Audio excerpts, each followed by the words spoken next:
Hello students study tutorial आपण मानक स्वागत पिला माने आज आम टॉप 20 इंपोर्टेंट जनरल अवेयरनेस विषय डिस्कसन करबा जहाँकि आपणकर आगामी एग्जाम आरआई हो कि एआरआई हो कि अमीन हो जेकोसी एग्जाम पई प्रिपेयर होतले वीडियोटी इंपोर्टेंट रहइबो ठीक अछि एवं पूर्व वीडियो रे मु पार्ट 1 एवं पार्ट 2 कंप्लीट कर सारछि जदि देखि नांती प्लेलिस्ट रे अछि देखि नेबे एवं जदि कहिबे मु एठी लिंक दे देबी डिस्क्रिप्शन रे लिंक दे देबी आपण माने देखि परिबे ठीक अछि जदि वीडियोटी भल लगे निहाती गोटे लाइक करेंगे और चैनल जदि नुआ था चैनल सब्सक्राइब करेंगे और चलतु वीडियो को डेरी नक स्टार्ट तेज देखो प्रथम क्वेश्चन कौन अच्छी ना आदिकवि किए अटंती कहतु कौन है मुझे 5 सेकेंड टाइम देवी तापर मुझे आंसर कहि कहतु आदिकवि कौन हम सठिक आंसर हम आपणकर सारला दास आदिकवि क्या कहुए सारला दास को कहुए अति बड़ी किए अटंती कहतु सठिक आंसर अति बड़ी हूँ जगन्नाथ दास चलतु नेक्स्ट भक्त कवि किए अटंती कहतु भक्त कवि किए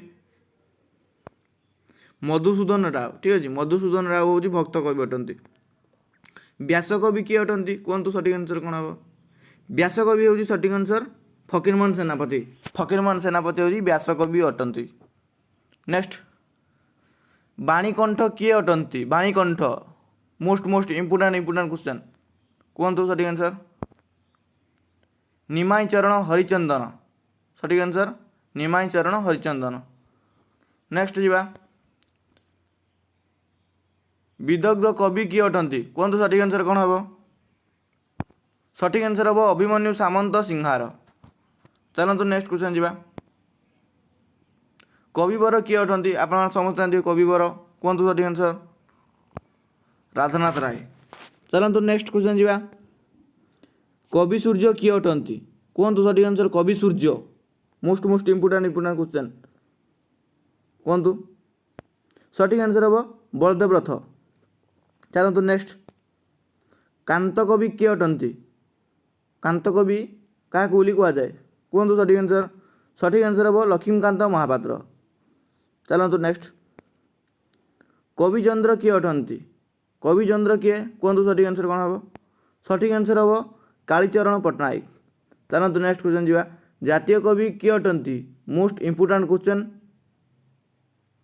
कहतु सठिक आंसर कौन हम वीरकिशोर दास जातीय कवि वीरकिशोर दास नेक्स्ट क्वेश्चन जीवा कवि मंजुल किए अटंती कहतु सठिक आंसर हम आपणकर कृष्ण प्रसाद बसु चलतु नेक्स्ट कवि शेखर किए अटंती सठिक आंसर हम आपणकर चिंतामणि महांती चलतु नेक्स्ट जीवा ओडिशार किशोर कवि किए अटंती किशोर कवि किए कौन सठिक आंसर हम श्याम सुंदर दास चलतु नेक्स्ट कवि सम्राट किए अटंती कवि सम्राट किए अटंती कहतु सठिक आंसर कौन हम कवि सम्राट हूँ उपेन्द्र भंज चलतु नेक्स्ट सन्त कवि किए अटंती सन्त कवि कहतु सठिक आंसर कौन हम सठिक आंसर हम आपंकर भीम भोई एटा इंपोर्टेंट क्वेश्चन भीम भोई हूँ सन्त कवि भाव परिचित क्वेश्चन कौन अच्छी ना गणकवि किए अटंती गणकवि किए सठिक आंसर कहतु कौन हम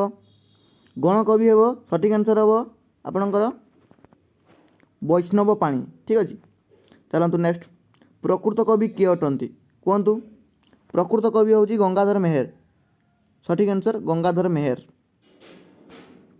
चलतु नेक्स्ट क्वेश्चन जीवा प्रेमिक कवि किए अटंती सठिक आंसर कहतु कौन है सठिक आंसर हम मायाधर मानसिंह ठीक अच्छे जदि वीडियो भल लगुच निहाती गोटे लाइक करेंगे पिलामाने चलतु नेक्स्ट पल्ली कवि किए अटंती कहतु पल्ली कवि किए सठिक आंसर हम आपणकर नंदकिशोर बल ठीक अच्छे नंदकिशोर बल हूँ पल्ली कवि भाव परिचित चलतु नेक्स्ट स्वभाव कवि किए भाव परिचित कहतु स्वभाव कवि समस्त जानते हैं कहतु सठिक आंसर हम आपको गंगाधर मेहर चलतु नेक्स्ट कर्मवीर किए अटंती कहतु सठिक आंसर कौन हम कर्मवीर किए सठिक आंसर कहतु सठिक आंसर हम आपको गौरी शंकर राय ठीक अच्छे चलतु उत्कलमणि किए अटंती समस्त जानते गोपबंधु दास चलतु नेक्स्ट उत्कल गौरव किए कहतु मधुसूदन दास मन रखिए उत्कल केसरी किए अटंती कहतु डॉक्टर हरेकृष्ण महताब ठीक अच्छे चलतु ଭୂମିପୁତ୍ର କିଏ ଅଟନ୍ତି କୁହନ୍ତୁ। ମୋଷ୍ଟ ଇମ୍ପୋର୍ଟାଣ୍ଟ କ୍ୱେଶ୍ଚନ୍ କୁହନ୍ତୁ। ବିଜୁ ପଟ୍ଟନାୟକ ଯିଏ ଡାକୁଟା ଚଲାଉଥିଲେ କୁହନ୍ତୁ ସେଠି। ନାଟ୍ୟ ଭାରତୀ କିଏ ମୋଷ୍ଟ ଇମ୍ପୋର୍ଟାଣ୍ଟ କ୍ୱେଶ୍ଚନ୍। ନାଟ୍ୟ ଭାରତୀ କୁହନ୍ତୁ ସଠିକ୍ ଆନ୍ସର୍ କ'ଣ ହେବ। ସଠିକ୍ ଆନ୍ସର୍ ହେବ ଆପଣଙ୍କର ଅଶ୍ୱିନୀ କୁମାର ଘୋଷ। ଚାଲନ୍ତୁ ନେକ୍ସଟ। କଳାନିଧି କିଏ ଅଟନ୍ତି ସଠିକ୍ ଆନ୍ସର୍ କୁହନ୍ତୁ। କଳାନିଧି ହେବ ସଠିକ୍ ଆନ୍ସର୍ ଆପଣଙ୍କର ବାଞ୍ଛାନିଧି ଶତପଥୀ। ଠିକ୍ ଅଛି ଚାଲନ୍ତୁ। ଗାୟକ ସୁଧାକର କିଏ ଅଟନ୍ତି।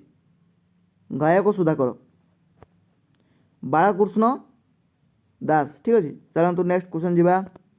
14 ନମ୍ବର। ଲୋକରତ୍ନ କିଏ ଅଟନ୍ତି କୁହନ୍ତୁ ସଠିକ୍ ଆନ୍ସର୍ କ'ଣ ହେବ। ଲୋକରତ୍ନ ଡକ୍ଟର କୁଞ୍ଜ ବିହାରୀ ଦାସ। ଠିକ୍ ଅଛି ଚାଲନ୍ତୁ। ଉତ୍କଳ ଘଣ୍ଟ କିଏ ଅଟନ୍ତି। ଉତ୍କଳ ଘଣ୍ଟ କୁହନ୍ତୁ ସଠିକ୍ ଆନ୍ସର୍। ସଠିକ୍ ଆନ୍ସର୍ ହେବ ଆପଣଙ୍କର ଯଦୁମଣି ମହାପାତ୍ର। ଠିକ୍ ଅଛି ଚାଲନ୍ତୁ ନେକ୍ସଟ। ଉତ୍କଳ ଭାରତୀ କିଏ ଅଟନ୍ତି କୁହନ୍ତୁ। କୁନ୍ତଳା କୁମାରୀ ସାବତ। ମନେ ରଖିଥିବେ ମୋଷ୍ଟ ଇମ୍ପୋର୍ଟାଣ୍ଟ କ୍ୱେଶ୍ଚନ୍। ଚାଲନ୍ତୁ ନେକ୍ସଟ କ୍ୱେଶ୍ଚନ୍ ଯିବା। ଉତ୍କଳ ରତ୍ନ କିଏ ଅଟନ୍ତି ଠିକ୍ ଅଛି କୁହନ୍ତୁ। ବିଶ୍ୱନାଥ ମିଶ୍ର। ଚାଲନ୍ତୁ ନେକ୍ସଟ କ୍ୱେଶ୍ଚନ୍ ଯିବା। ଉତ୍କଳ ଭୀମ କିଏ ଅଟନ୍ତି କୁହନ୍ତୁ ସଠିକ୍ ଆନ୍ସର୍ କ'ଣ ହେବ। ଉତ୍କଳ ଭୀମ ସଠିକ୍ ଆନ୍ସର୍ ହେବ ଆପଣଙ୍କର ପଦ୍ମଚରଣ ପଟ୍ଟନାୟକ। ଠିକ୍ ଅଛି ତ ଏହା ଥିଲା 30ଟି ଇମ୍ପୋର୍ଟାଣ୍ଟ ଜେନେରାଲ ଆୱାରନେସ୍ ବିଷୟରେ। ଠିକ୍ ଅଛି ଯଦି ଭିଡ଼ିଓଟି ଭଲ ଲାଗେ ନିହାତି ଗୋଟେ ଲାଇକ୍ କରିବେ ଏବଂ ଯଦି ଚ୍ୟାନେଲରେ ନୂଆ ଥାନ୍ତି ଚ୍ୟାନେଲକୁ ସବସ୍କ୍ରାଇବ୍ କରିବେ ଏବଂ ସାଙ୍ଗସାଥିମାନଙ୍କ ସହିତ ସେୟାର କରିବେ। ଚାଲନ୍ତୁ ଭିଡ଼ିଓକୁ ଏଇଠି ରଖିବା। ଜୟ ଜଗନ୍ନାଥ ଜୟ ହିନ୍ଦ।